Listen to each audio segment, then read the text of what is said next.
I think the conflict, the Boko Haram conflict, has produced a huge amount of displacement. Approximately 1.5 million people have been displaced by the conflict, and about 15,000 people have been killed. Of course, it's hard to give you an exact figure, but that's the rough estimate that we have, alongside now thousands of people who have been kidnapped in the course of the conflict.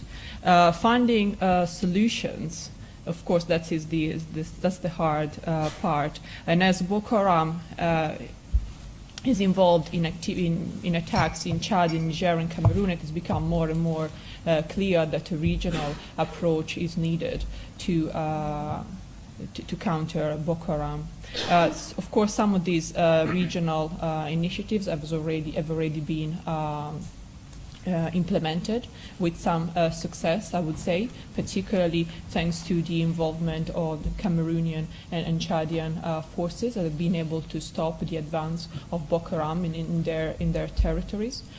Certainly, I think over the past few months, the Nigerian forces have produced quite a lot of results in terms of recapturing many towns that fallen under the control of Boko Haram, and really forcing Boko Haram to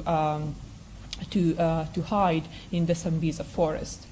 So I think, of course, many would argue that this success has been made possible by the use of mercenaries who have been flown in from South Africa and Eastern European countries, and that's, of course, in itself is a very controversial issue that would require a whole event just to discuss it.